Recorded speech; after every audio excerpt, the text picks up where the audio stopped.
In May of 1925, from the storage shops of the Pullman Company, a car was born. From lot number 4868, Plan 3410A, a 12-section, 1 double-bedroom sleeper, christened East Newark. She was just an ordinary Pullman sleeper, a symbol of comfort and purpose, traversing the vast Baltimore and Ohio system during the golden era of American rail travel. For nearly 2 decades, East Newark faithfully served passengers, its name whispered between the rails from St. Louis to New York.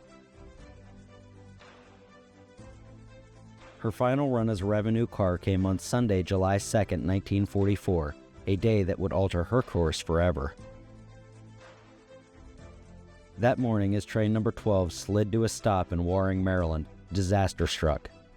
A freight, unaware that the train ahead had broken in two on the B&O's Metropolitan Subdivision, plowed into the rear. The damage was devastating, $25,000 in losses, and Pullman declared East Newark a total loss. Yet the story was far from over. On April 23, 1945, the B&O purchased the wounded car from Pullman. In the hands of the skilled craftsmen at the Mount Clair shops, she was reborn, emerging in May as office car number 905. 905 was one of several such cars owned by the railroad, now wearing the livery of status and command. Assigned to the Western region based in Cincinnati, Ohio, Car 905 served with quiet dignity for more than 2 decades. But in 1966, times were changing. A joint B&O and C&O industrial engineering study cast a harsh light on the economics of prestige, $65,000 per year per car to maintain the office fleet. With 15 such cars in service, the cost to the company exceeded $1 million annually. The question was blunt: was a $65,000 traveling office, a rolling status symbol, justified when many officers earn no more than that in a year? The answer from management was equally stark. The fleet would be cut in half, 3 to 8 office cars, no more. But it wasn't just about cost. There was an unspoken theater of railroad protocol, the reoccurring comedy of egos, as executives jockeyed for position over who would ride at the rear of the train, the place of honor. By 1967, number 905 was sold into private hands. Her new owner, James S. McClinton Jr., gave her a new name, Wayside. She made her home in Parkersburg, West Virginia, and embarked on a new life of private luxury. One such trip occurred on May 25, 1968, as she rode the rails behind the C&O's Mountaineer Limited, bound for Cass, West Virginia. Some years, she traveled more than 6,000 miles, a stately relic of a vanishing time. From Parkersburg to Pittsburgh and onward again, in 1988, Wayside passed into the hands of Richard M. Johnson, who gave her yet another name, Silver Spring.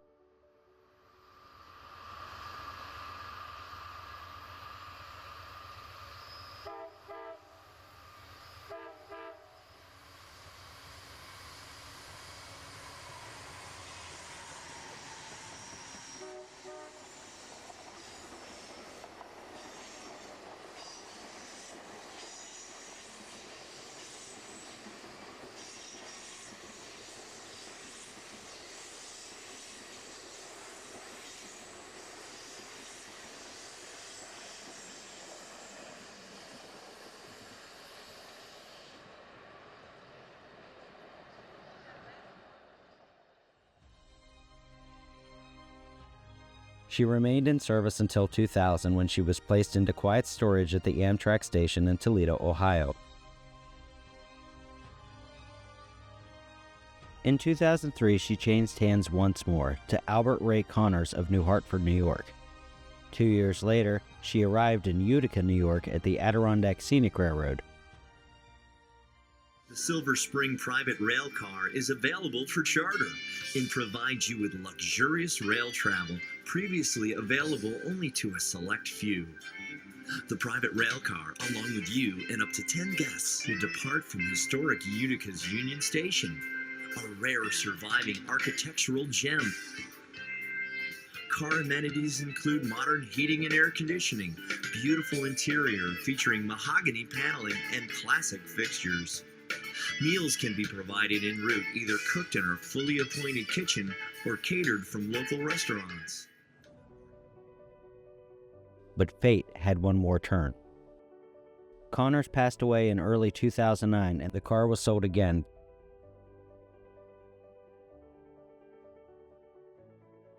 After years of sporadic use in the Adirondacks, the car's journey neared its final station on the Grand Adirondack Line.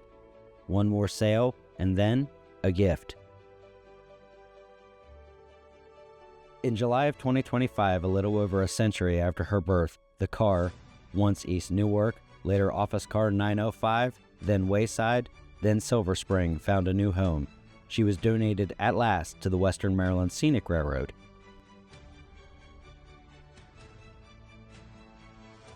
The 905, a survivor of wrecks, reassignments, renamings, and reinventions. She exists as a silent witness to the rise and retreat of the golden age of rail. Preserved for future generations, her journey, it seems, is not yet over.